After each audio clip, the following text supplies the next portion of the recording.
Hey everyone, Dockwell here, and welcome to another video. Today's video, I'm going to be talking about the cancellation of the Winter Major, which is super disappointing. I'm just going to go through kind of all the brief stuff, just give you guys the update if you haven't seen it already, and then I'm going to give my thoughts. And I think a lot of people would agree with my thoughts, but I also have some in-depth analysis of like what I think should happen going forward to make sure that Dota survives, or what should happen if we want Dota to survive or to keep playing Dota or have a competitive scene, so on and so forth. But before I get into that, I just want to ask everybody, if you like my content, if you like my videos, please like, comment, subscribe, all of those kinds of things, and consider going down to the link below to my Patreon and supporting me there. Consider, donating $5 a month or whatever it is, picking one of the tiers. If you want coaching, you can also get that, because for whatever reason, YouTube has not given me ads yet. I make no money from all of the content I'm making right now, so in order to help keep me able to do this, I would really ask, if you can, to go to my Patreon and consider supporting me. So now that we have that out of the way, I want to get into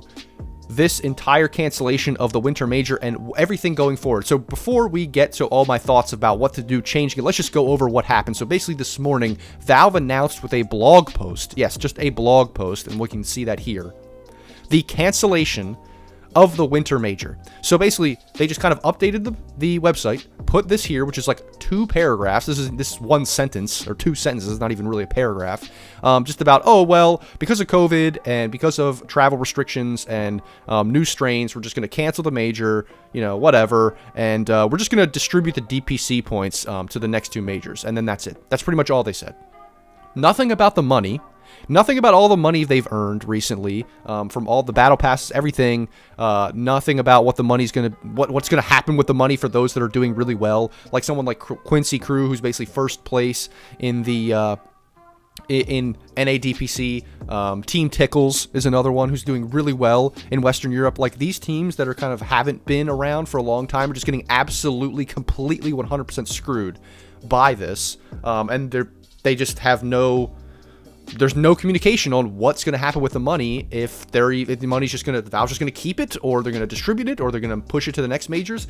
Unless they just straight up give it to the players right now based on their positions, they are screwing over all of the players, because putting it to the next majors, for instance, Team Secret, let's say, who hasn't been doing really that great, they may get better over the course of the next few months, and then, next DPC season 2, a team like Team Tickles might not be in the same position, and they're just going to get completely screwed out of all their money if the money goes to the next majors and things like that. So it's just like an awful situation with almost no communication. There was no communication to any teams other than just like this blog post. Everyone's finding out this way. It's honestly just pathetic and sad that a company's even run this way. It's completely embarrassing.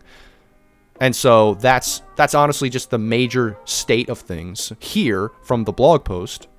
But then we can go back to Twitter here, and we can see obviously all these updates, or not Twitter, Reddit, where they have different, Twitter posts from a bunch of teams, players, all those kinds of things. Smail just saying, if all the teams just decide to not compete in Season 2, at least there'll be some kind of stable system with better communication, or Dota just dies. Like, basically kind of like, let's force the issue, like force Valve to do something about this, or Dota's just dead. Because this is just getting pathetic at this point. Like, I understand. I think the players, everyone understands. Like, okay, maybe LAN events are hard in the current situation, but the way that Valve has handled the cancellation, the rescheduling, all of the things surrounding how the world is right now in terms of travel and all that stuff. The way Valve is handled is so bad. Probably worse than any other company I've ever seen handle it. It's absolutely abysmal, terrible, because they just don't care. And that's obviously demonstrated by here. If we go to EG, this EG's manager posted this, and the main 2 points here is when teams have problems, this is what Valve said to teams at TI10, so like a few months ago. When teams have problems, they should stop going directly to public platforms and should instead communicate with Valve. Valve sees TI as a passion project. They don't gain much revenue from TI compared to the time they put in, and when teams go straight to public platforms to complain about issues, it makes Valve less motivated to keep TI running. That is absolutely insane. Basically, they don't care about Dota at all. They really don't even care about TI that much. It's just like a passion project. They don't give 2 shits. It's honestly probably, if IceFrog is actually like a real individual that's there, it's probably just IceFrog doing everything by himself. It's literally probably just him. I'm not really sure if he's like if he's changed over time. I think he is just one guy, but I don't know. But it's probably literally just him, and all the other organizational things are just people that are like, whatever, I guess I'll do it. And they do not give a shit, okay? That's obvious. Then there was something else here. I don't know where it is, but maybe it was in a comment or something, but basically one of the teams with a bunch of people from Kazakhstan, I guess, has been trying to communicate with Valve for weeks because of the situation there about travel, and they have literally communicated for weeks with Valve, and they have received zero response.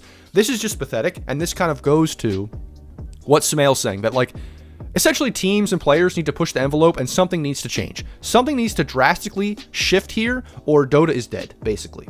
And so, here's my thoughts, and I think this is kind of what needs to happen to fix Dota. There's a few different things. The first is that if Valve is going to keep, organizing professional Dota around TI and everything, the thing that needs to happen is that Valve needs to break off Dota, the development, the organizational parts of TI, and all of the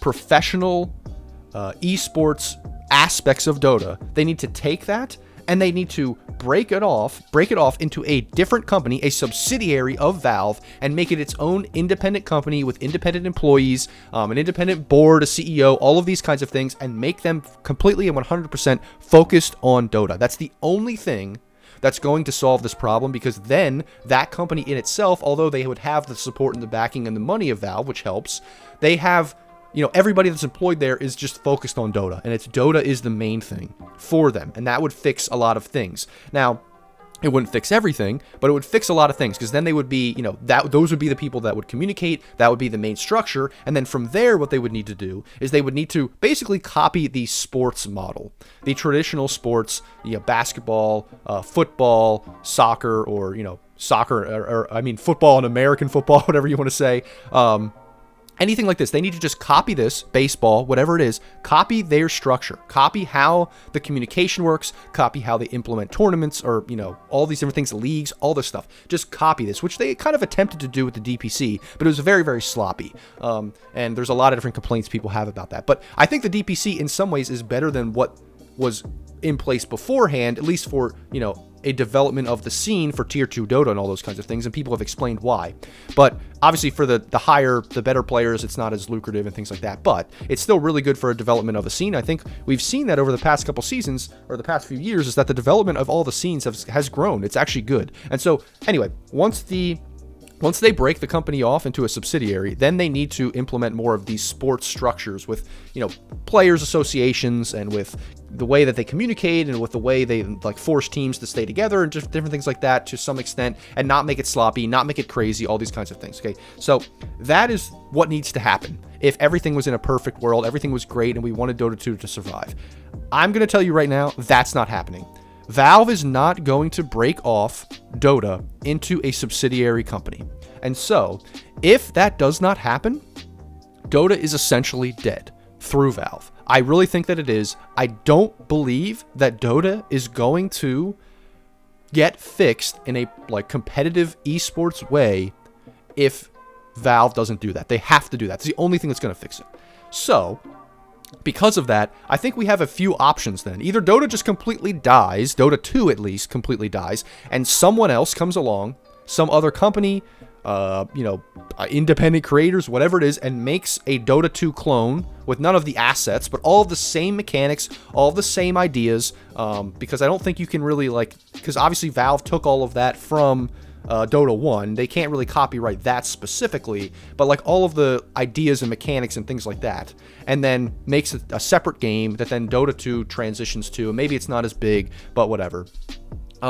Or the other option, I believe, and this third option I think is the best option, and it's kind of what Slacks is saying here when he says,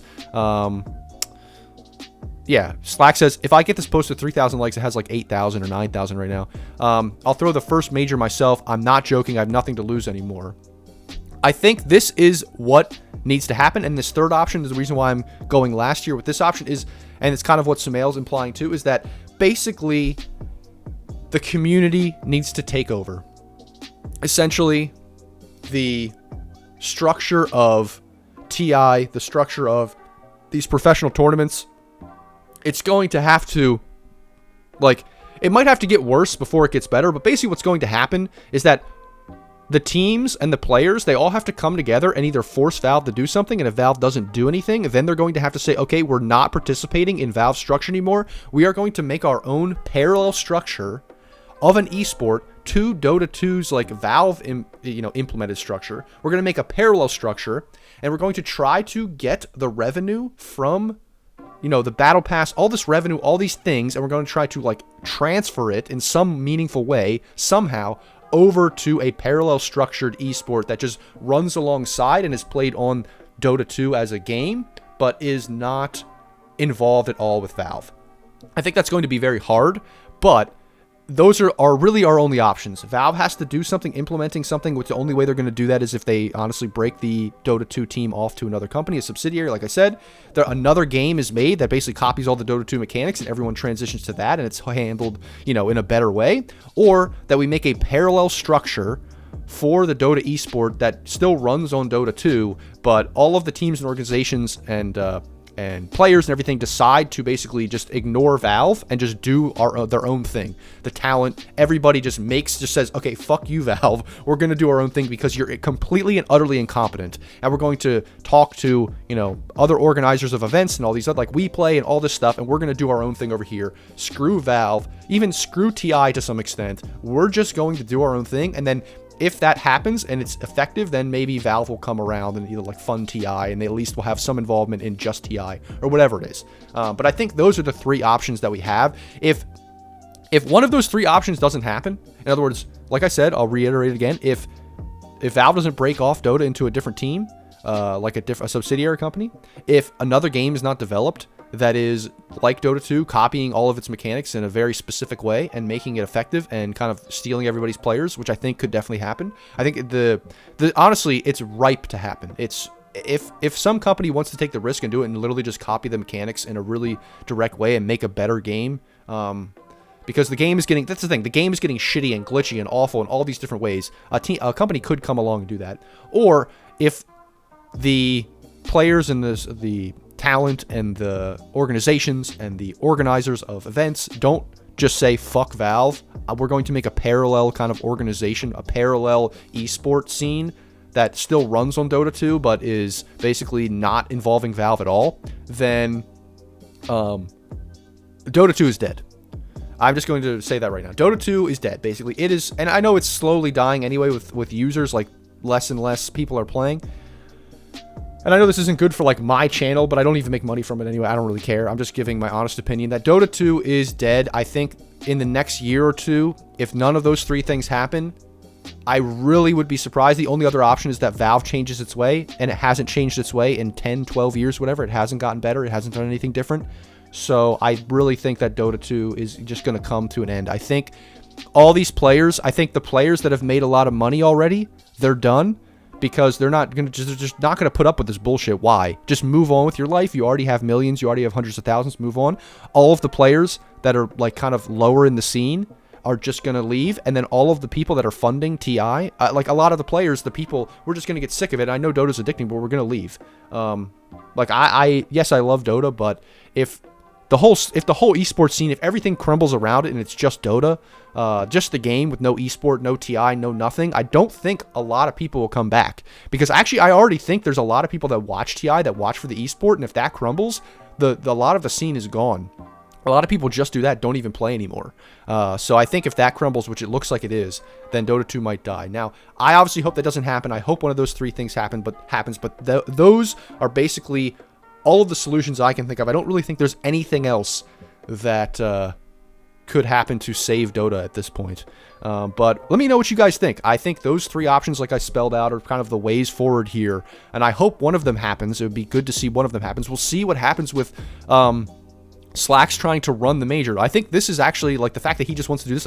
Slack's is crazy. I really like him, just because his personality is insane. He just does these kind of crazy things. He puts on tournaments. He does stuff like Arkosh. Like, some people don't like the meminess of Arkosh, whatever, but he just at least tries new shit and does crazy things, and that's awesome. So we'll see how this works out, and if this works out in any kind of meaningful way, this could either be honestly a step in the right direction to people kind of saying fuck the system, basically fuck Valve, and we're going to do our own thing. So Anyway, guys, didn't want to make this video too long, so those are all my thoughts. That's kind of an understanding of underlying, what's happening here with Dota and what's happening with this major. If you want to look into more stuff, obviously go to Reddit, and there's some stuff about, Ponlo here talking about his situation.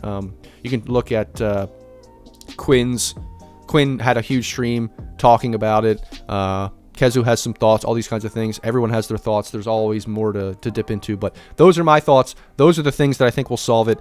As always, guys, like I said in the beginning of the video, like, comment, subscribe, all of those kinds of things. If you want to see more of my content, you enjoy my content, thanks for watching. As always, go to the Discord if you haven't already to request replay reviews. I do Twitch streams every Friday where I look over them, and go to my Patreon. Please consider supporting me so I can keep making these videos in the future. So as always, guys, thanks for watching, and I'll see you in the next video.